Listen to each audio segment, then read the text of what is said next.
জামাইবাবু এসেছে।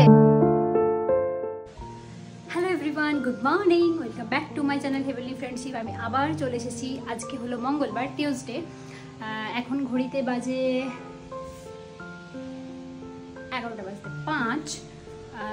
সকালেই উঠেছিলাম, কিন্তু ব্লগটা একটু দেরিতেই শুরু করছি, কেননা সকালবেলায় বেটু স্কুল যাওয়ার পর আর কোনো কাজ ছিল না।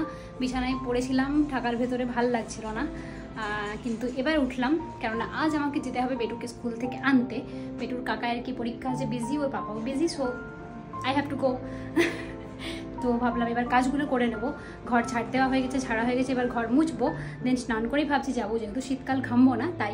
তো তার আগে তোমাদেরকে দেখিয়ে দিই কী রান্না হয়েছে আজকে। চলো, রান্না বলতে নর্মাল যা হয়, ভাত ডাল, একটা আমার বোধহয় বিট ভেজেছে, তবে স্পেশাল যেটা হয়েছে আজকে আমার পছন্দের সেটা তোমাদেরকে দেখাচ্ছি।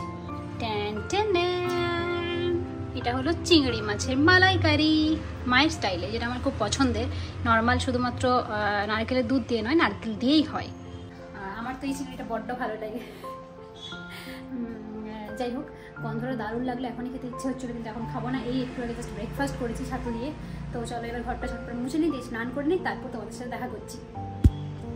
আমার স্নান হয়ে গেছে, স্নান করে নিয়েছি। এখন 12টা বাজছে সবে।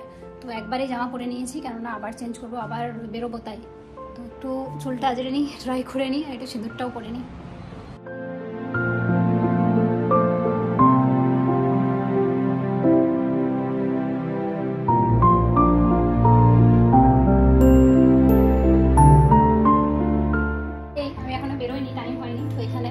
জামাইবাবু এসেছে, তো বেটুর দাদা ভাই বাবাই একটা জিনিস পাঠিয়েছে বেটুর জন্য, দেখাচ্ছি। বেটুর Christmas gift. Christmas gift means Christmas cake. Wow,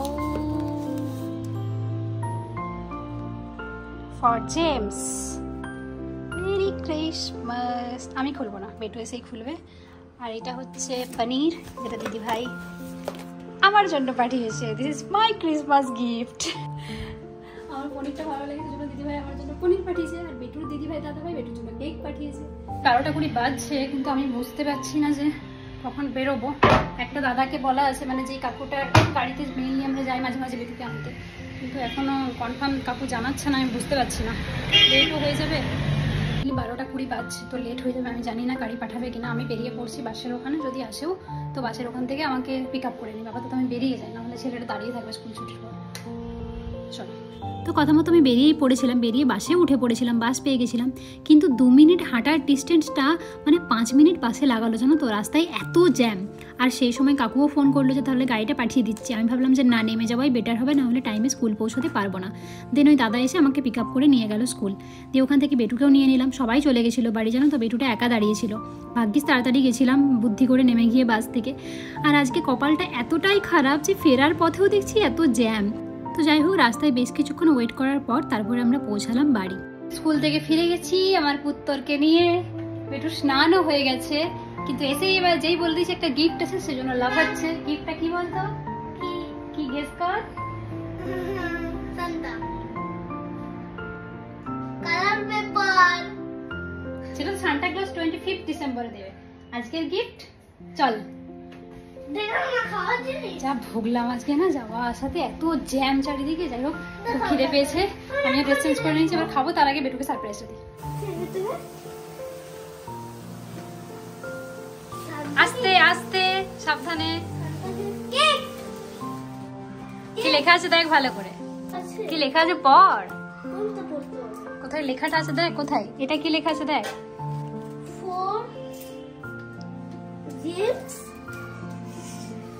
আর কি লেখা আছে? Merry Christmas cake. কে পাঠিয়েছে বল? দাদা ভাই আর দিদি ভাই। এটা দিদি ভাই বানিয়ে দিয়েছে। দাদা ভাই আর দিদি ভাই মিলে বানিয়ে দিয়েছে ক্রিসমাস স্পেশাল কেক। এটা কি করে এলো? ফ্রিজে যেমন করে পনির এসছে সেরকম করে। তো ঠাম্মিও অবাক হয়ে গেছে, কি করে এলো। জামাইবাবু এসেছে, দিয়ে সাধনদা দিয়ে গেল। জামাইবাবু এখনো আসেনি, সাধনদা ব্যাগটা ধরে দিয়ে চলে গেছে নিচে।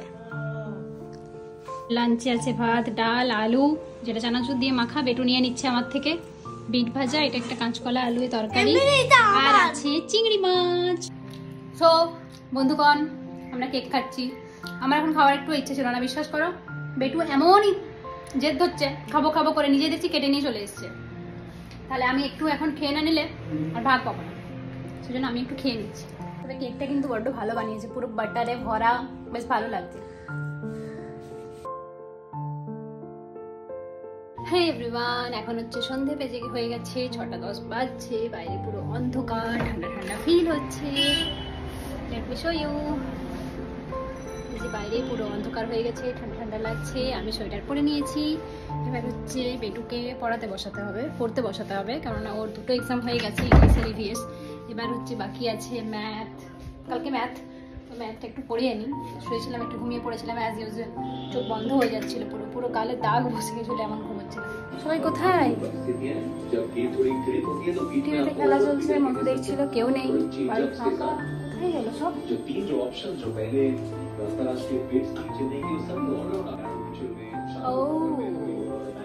ওই ঘরে গেছে, মোদিকে প্রোডাক্ট এসেছিল, প্রোডাক্টগুলো বলে রাখতে গেছে বাপ বেটোতে মিলে।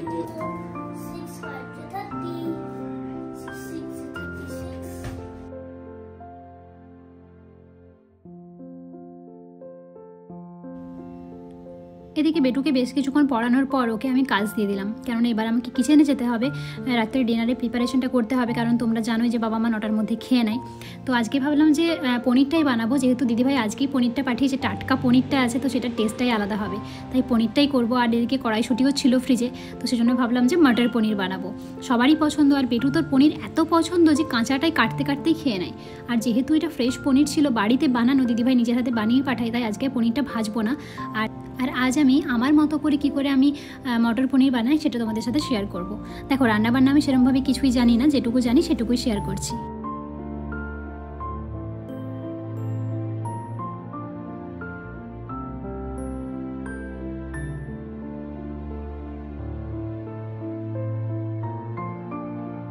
তো এবার রান্নাটা শুরু করা যাক। কড়াই দিয়েছি সরষের তেল, তেজপাতা, কাসুরি মেথি আর একটু চিনি। দেন তারপরে ওটাকে একটু নেড়ে চেড়ে দিলাম পেঁয়াজটা কুচি করেই দিয়ে, তাতে ফ্লেভারটাও ভালো আসে আর কষ্টটাও কম হয় আর কি। তো পেঁয়াজ ভাজা হতে হতে ভাবলাম পনিরটা কেটে নিই।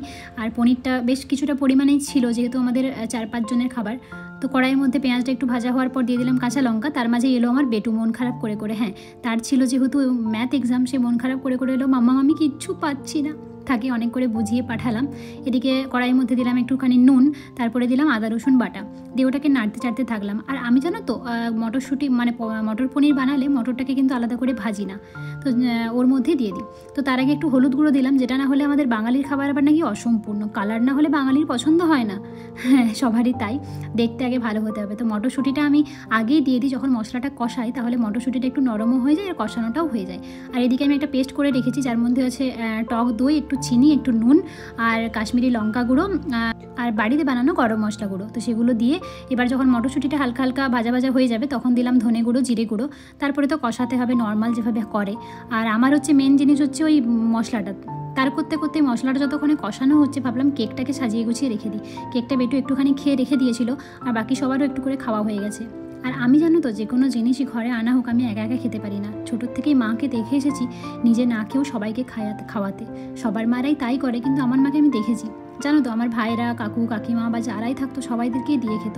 তো জানি না কেন আমার মধ্যে হয়তো সেই অভ্যেসটাই চলে এসেছে। আমি একটা লেজের প্যাকেট কিনলেও আমার শ্বশুর শাশুড়িকে না দিয়ে আমি খেতে পারি না, এটা আমার প্রথম থেকেই অভ্যেস। কিন্তু তবুও জানো তো, অনেক সময় কারোর মন পাওয়া যায় না।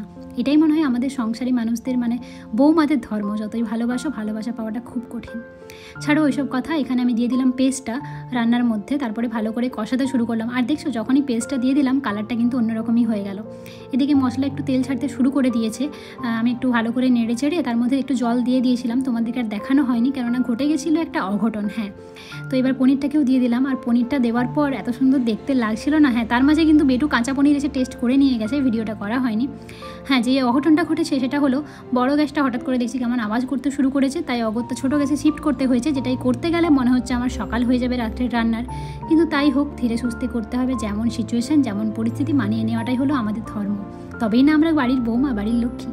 যাই হোক, রান্নাবান্না শেষ, পরিমাণ মতো জল দিয়ে লাস্টে কাসুরি মেথি দিয়ে ওটাকে ঢেকে দিলাম।